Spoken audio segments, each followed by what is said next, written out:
Hi friends, welcome back to Rani's kitchen. నేను మీ రాణి. Friends, ఈరోజు recipe breakfast recipe అండి. ఇన్స్టెంట్గా చేసుకునే టిఫిన్ రెసిపీ. చాలా సింపుల్గా, టేస్టీగా, హెల్తీగా చేసుకోవచ్చు. అలాగే దీనిలోకి కాంబినేషన్గా పల్లి నువ్వుల కారపొడి చేసి చూపించబోతున్నాను. రెండు కూడా చాలా చాలా టేస్టీ రెసిపీస్ అండి. వీడియోని ఫస్ట్ నుంచి లాస్ట్ వరకు స్కిప్ చేయకుండా చూడండి. అలాగే ఛానల్ని ఫస్ట్ టైం వాచ్ చేసిన వారు సబ్స్క్రైబ్ చేసుకుని పక్కనే ఉన్న బెల్ బటన్ క్లిక్ చేయండి. నేను పెట్టబోయే రెసిపీస్ అన్నీ మీ ఫోన్కి నోటిఫికేషన్కి వస్తే ఓపెన్ చేసి చూడండి. ఈ చిన్న పునుకులు అనేవి చాలా చాలా టేస్టీగా ఉండటమే కాకుండా హెల్త్కి చాలా మంచిదండి. వాడబోయే ఇంగ్రీడియంట్స్ అన్నీ మిస్ అవ్వకుండా వీడియోని స్కిప్ చేయకుండా చూడండి. ముందుగా మనం దీనిలోకి కాంబినేషన్గా పల్లి నువ్వుల కారపొడి చూద్దాం. ఎందుకంటే పిండిని కలుపుకున్న తర్వాత వెంటనే మనం కుక్ చేసుకోవాలండి. బోండా వేసేసుకోవాలి. ఎక్కువగా నానాల్సిన పని లేదు. అందుకే మనం ముందుగా కారపొడి చేసుకుని తర్వాత పిండి కలుపుకుని చిన్న పునుకులు అనేవి చేసుకుందాం. ఇప్పుడు 1 కప్పు పల్లీలను కళాయిలో వేసుకుని కళాయి స్టవ్ మీద పెట్టుకుని ఫ్లేమ్ తగ్గించి వీటిని దోరగా ఫ్రై చేయండి.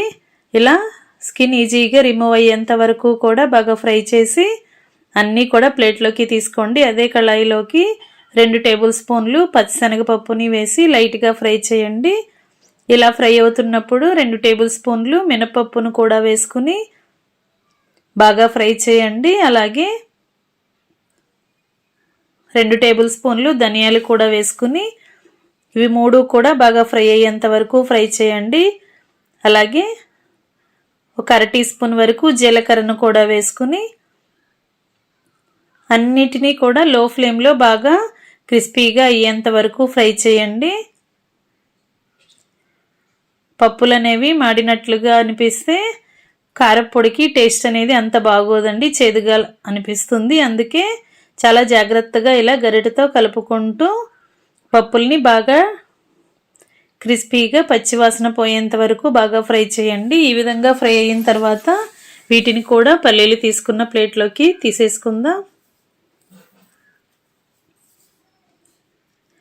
ఇప్పుడు ఇదే కళాయిలోకి కొంచెంగా చింతపండుని తీసుకుని విడివిడిగా చేసుకుని ఇలా కళాయిలో వేసుకోండి. చిన్న నిమ్మకాయ సైజ్ అంతా చింతపండుని తీసుకుని వేసుకుని 4-5 వెల్లుల్లి రెబ్బల్ని 1 టేబుల్ స్పూన్ నువ్వులు వేసుకోండి. నువ్వులు అనేవి మరికొన్ని ఎక్కువగా అయినా యాడ్ చేసుకోవచ్చండి. కారపొడికి టేస్ట్ అనేది చాలా చాలా బాగా వస్తుంది.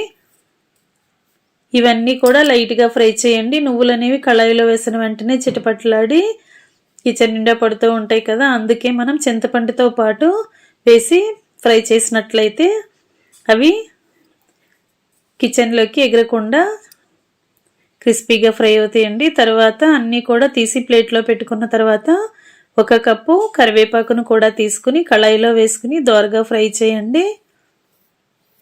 ఈ విధంగా కరివేపాకు కూడా పచ్చివాసన పోయి క్రిస్పీగా అయ్యేంత వరకు ఫ్రై అయిన తర్వాత వాటిని కూడా పల్లీలు తీసుకున్న ప్లేట్లోనే వేసేసుకుని మీ ఘాటుకి తగ్గట్టుగా ఎండుమిర్చిని కూడా తీసుకుని కళాయిలో వేసుకుని వీటిని కూడా డ్రై రోస్ట్ చేసుకోండి. ఎక్కడా కూడా మనం ఆయిల్ అనేది యూజ్ చేయలేదండి, అన్నిటినీ కూడా డ్రై రోస్ట్ చేసుకున్నాం. ఇలా ఎండుమిర్చి కూడా బాగా క్రిస్పీగా ఫ్రై అయిన తర్వాత వాటిని కూడా ప్లేట్లోకి తీసేసుకోండి. ఇప్పుడు మొత్తం అన్నీ కూడా బాగా చల్లారేంత వరకు ఇలా 5 నిమిషాలు పక్కన పెట్టుకుని బాగా చల్లారి పెట్టండి. చల్లారిన తర్వాత మిక్సీ జార్ తీసుకుని పప్పులన్నీ కూడా అలా వేసేసుకోండి. దీనిలోకి టేస్ట్కి సరిపడా సాల్ట్ వేసుకుని కొంచెంగా ఇంగువ వేసుకోండి. ఇంగువ అనేది కారపొడికి మరింత టేస్ట్ని ఇస్తుంది. ఇంగువ లేకుండా కూడా చేసుకోవచ్చు. 1 టీ స్పూన్ వరకు ఇంగువ వేసుకున్నాం కదా, ఇవన్నీ కూడా బాగా పౌడర్ లాగా గ్రైండ్ చేసుకోండి. మూత పెట్టుకుని బాగా గ్రైండ్ అయిన తర్వాత అన్నీ కూడా బాగా నలిగేంత వరకు గ్రైండ్ చేసుకుని ఇలా అంతా కూడా కారపొడి అంతా కూడా ఒక ప్లేట్లోకి తీసుకుని బాగా చల్లారి పెట్టండి. ఇలా వేడివేడిగా ఉన్న కారపొడిని వెంటనే మనం సీసాలో కానీ బాక్స్లో కానీ స్టోర్ చేసుకుంటే టేస్ట్ అనేది అంత బాగోదు, ఎక్కువ రోజులు నిల్వ ఉండదు. అందుకే మనం ఒక ప్లేట్లోకి తీసుకుని బాగా చల్లారించి తర్వాత 2 టేబుల్ స్పూన్లు నువ్వుల నూనె కానీ పల్లి నూనె కానీ వేసుకుని చేత్తోనే మనం ఆయిల్ అంతా కూడా కారప్పొడికి పట్టేంత వరకు ఇలా వేళ్లతో బాగా కారప్పొడిని రఫ్ చేస్తూ కలపాలి. బాగా కలిపిన తర్వాత మనం డైలీ ఇడ్లీకి, దోశలకు, అలాగే ఇలా చిన్న పునుకులు అనేవి చేసుకుంటూ ఉంటాం కదా, వాటిలోకి కూడా సర్వ్ చేసుకోవటానికి కొంచెంగా ఒక బాక్స్లో పెట్టుకుని మిగిలినదంతా కూడా గాజు సీసాలో స్టోర్ చేసుకుంటే 1 మంత్ వరకు కూడా చాలా టేస్టీగా ఉంటుందండి. ఇంకా పల్లి నువ్వుల కారప్పొడి రెడీ అయిపోయింది కదా, ఇదంతా కూడా సీసాలోకి వేసుకుని మూత పెట్టుకుని సీసాని పక్కన పెట్టుకుందాం. కారప్పొడి చేసుకోవటం కంప్లీట్ అయింది కదా, ఇప్పుడు బోండాకి పిండి కలుపుకుందాం. ఒక మిక్సింగ్ బౌల్ తీసుకుని దానిలోకి 1 కప్పు నిండుగా పొడి బియ్య పిండి వేసుకోండి. 2 టేబుల్ స్పూన్లు మైదా పిండి వేసుకోండి. మైదా పిండి ప్లేస్లో గోధుమ పిండి అయినా వేసుకోవచ్చు.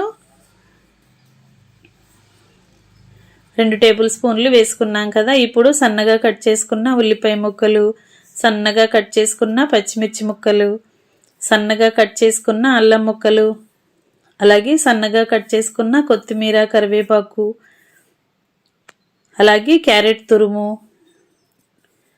అలాగే సొరకాయ తురుము వేసుకోండి. సొరకాయని పైపీలంతా ఓపెన్ చేసి పెద్ద హోల్స్ ఉన్న గ్రేటర్ వైపు తురుముకున్నట్లయితే తురుము అనేది పెద్ద పెద్ద పలుకులుగా వస్తుంది. క్యారెట్ కూడా అలాగే పెద్ద పలుకులుగా తురుముకుని వేసుకోండి. ఇప్పుడు పల్లీలను బాగా డ్రై రోస్ట్ చేసి కొంచెంగా పల్లీలు తీసుకుని మిక్సీ జార్లో వేసుకుని బరకగా గ్రైండ్ చేసి ఆ పల్లీ పౌడర్ని కూడా ఇలా వేసుకుంటే బోండాకి టేస్ట్ అనేది చాలా చాలా బాగుంటుంది. అలాగే దానిలోకి టేస్ట్కి సరిపడా సాల్ట్ని, 2 టేబుల్ స్పూన్లు పెరుగు వేసుకుని మనం వేసిన ఇంగ్రీడియంట్స్ అన్నీ కూడా బియ్యం పిండికి, మైదా పిండికి పట్టేలా వేళ్లతో పిండిని బాగా కలపండి. వాటర్ అనేవి అస్సలు యాడ్ చేయొద్దండి. సొరకాయలో కానీ క్యారెట్ తురుములో కానీ ఉన్న తేమతోనే పిండి చాలా వరకు కలిసిపోతుంది. అలాగే 2 టేబుల్ స్పూన్లు పెరుగు కూడా వేసాం కదా, పెరుగు కూడా పిండిని బాగా కలిసేలా చేస్తుంది. ఈ విధంగా పిండి అంతా కూడా బాగా కలిపి వేళ్లతో 2 నిమిషాల పాటు బాగా బీట్ చేసి ఒకసారి పిండిని టేస్ట్ చూసుకోండి. సాల్ట్ కానీ మీ టేస్ట్కి తగ్గట్టుగా లేకపోతే యాడ్ చేసుకుని ఇంకా వెంటనే కుకింగ్ స్టార్ట్ చేసుకోవచ్చు అండి. చిటికెడు వంట సోడా కూడా వేసుకోవచ్చు.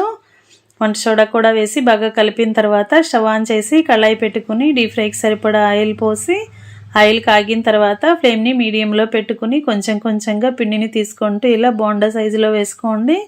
మరి చిన్న పునుకుల్లాగా అయినా వేసుకోవచ్చండి, లేదా హోటల్ స్టైల్ పెద్ద బోండా లాగా కూడా వేసుకోవచ్చు. ఎలా అయినా కూడా వీటిని కుక్ చేసుకుని సర్వ్ చేసుకోవచ్చు. లో ఫ్లేమ్లో బాగా లోపల వరకు ఫ్రై అయిన తర్వాత ఆయిల్ నుండి తీసేసి ప్లేట్లోకి వేసేసుకోండి. ఇదే ప్రాసెస్తో మిగిలిన పిండిని కూడా కళాయికి ఆయిల్కి పట్టినన్ని వేసుకుని మొత్తం అన్నీ కూడా బాగా క్రిస్పీగా ఫ్రై చేసుకుని ఆయిల్ నుండి తీసేయండి. ఇదే విధంగా కలిపిన పిండి అంతా కూడా డీప్ ఫ్రై చేయటం కంప్లీట్ అయిన తర్వాత ఆయిల్ నుంచి తీసేసి వేడివేడి క్యారెట్ సొరకాయ బోండాని సర్వింగ్ ప్లేట్లోకి తీసుకుని మనం ముందుగా ప్రిపేర్ చేసుకున్న పల్లి నువ్వుల కారప్పొడితో సర్వ్ చేసుకోవటమే. నువ్వుల కారప్పొడి కావాల్సిన పని లేదండి. పల్లీ చట్నీ, కొబ్బరి చట్నీ, టొమాటో చట్నీ ఎలా అయినా కూడా సర్వ్ చేసుకోవచ్చు. రెసిపీ నచ్చినట్లయితే మీరు కూడా కుక్ చేసి ఫ్యామిలీకి సర్వ్ చేయండి. ఇన్స్టెంట్గా చేసుకునే బ్రేక్ఫాస్ట్ రెసిపీ కదా, అలాగే టీ టైంలో స్నాక్స్గా చేసుకోవచ్చు. మరొక రెసిపీతో మళ్ళీ కలుద్దాం. Thanks for watching. నేను మీ రాణి.